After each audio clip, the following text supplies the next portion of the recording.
Magandang umaga po sa ating lahat, mga kapatid. Magandang umaga din po, Father. Araw ng Martes, sa ikapitong linggo ng Pasko ng Pagkabuhay, araw ng pagdedebosyon natin sa ating mahal na patron, San Pablo ng Cruz.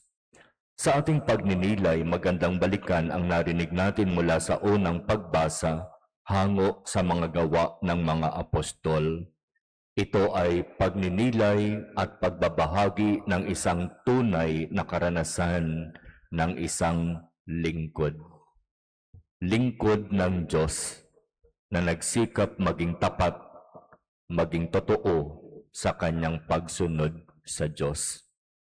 At dahil nagsikap na maging tapat at totoo, tunay na naranasan niya ang krus.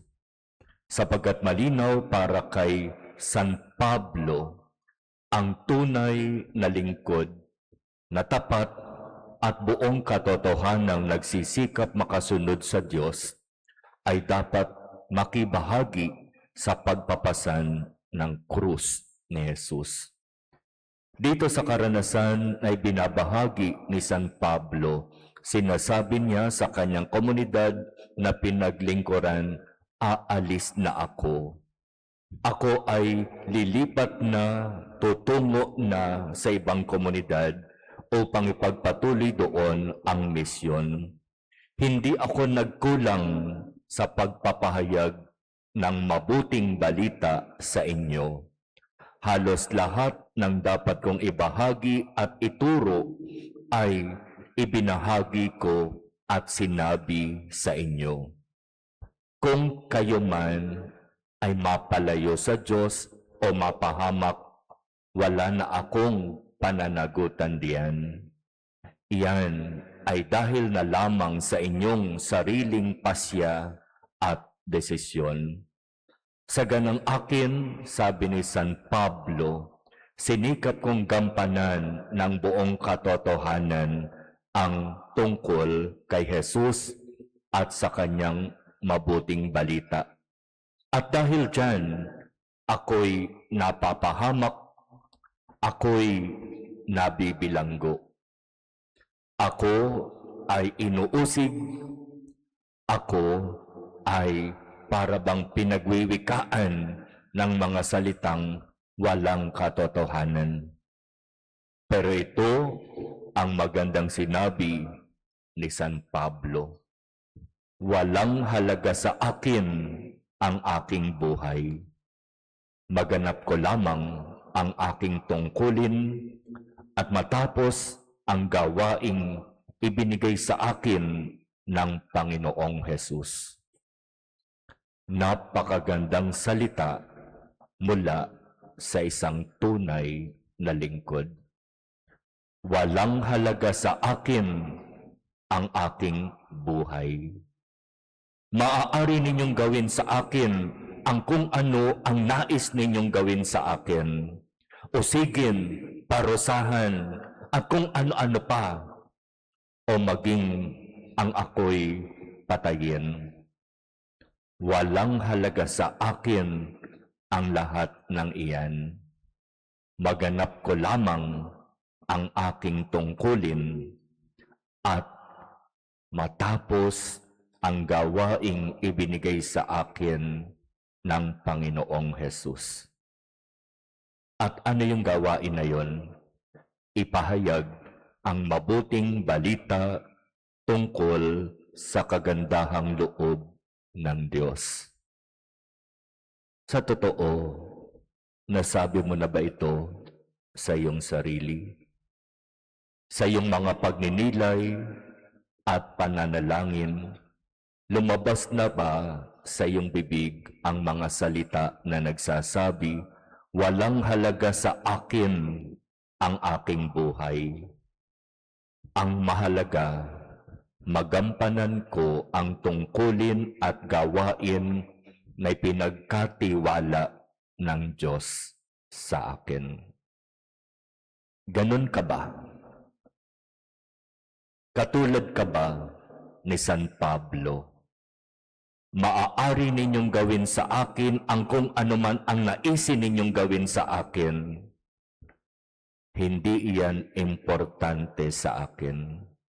Basta't gagawin ko ang dapat kong gawin ayon sa inaasahan ng Diyos sa akin.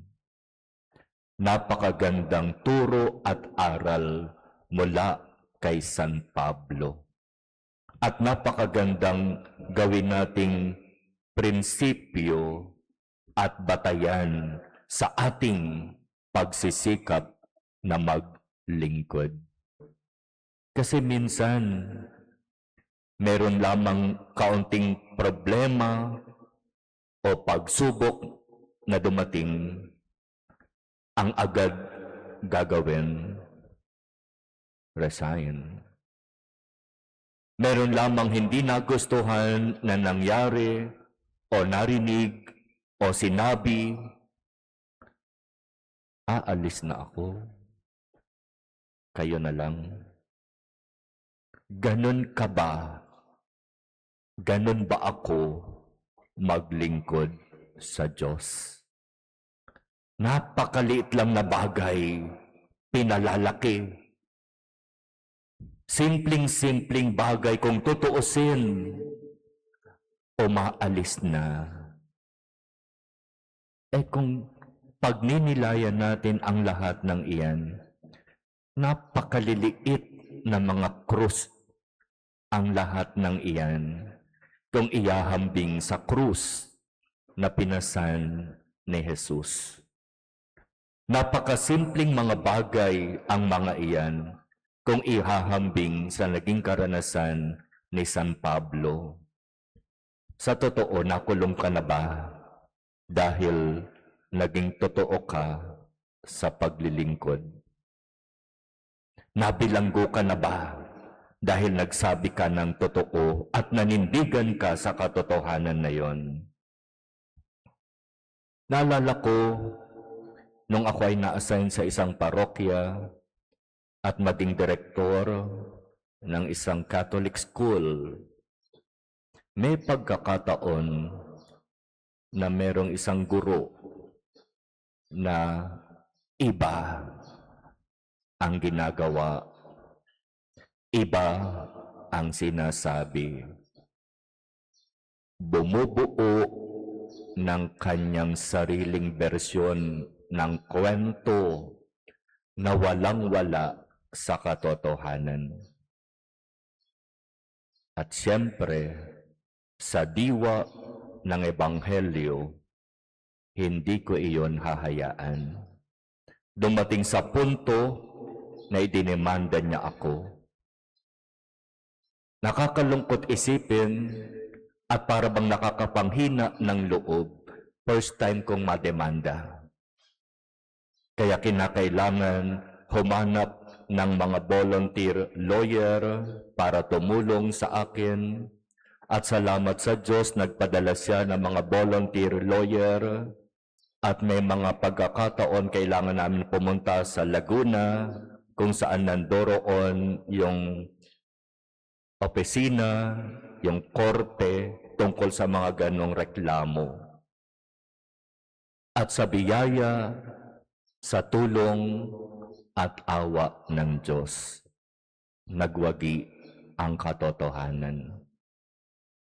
Walang naisampang kaso sa akin, yung teacher na paalis ng eskwelahan. Sa totoo, kapag haharapin natin ang ganitong mga sitwasyon, mas maganda pang sumuko na lang. Mas maganda pang umalis na lang.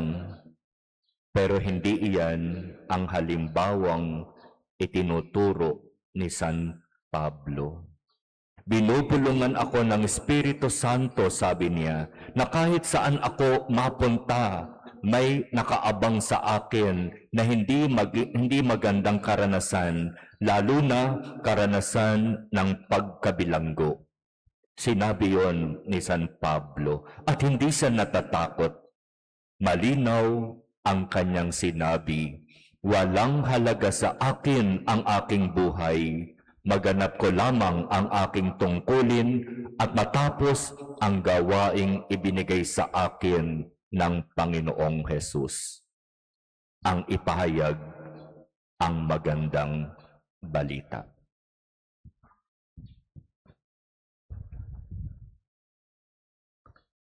Amen.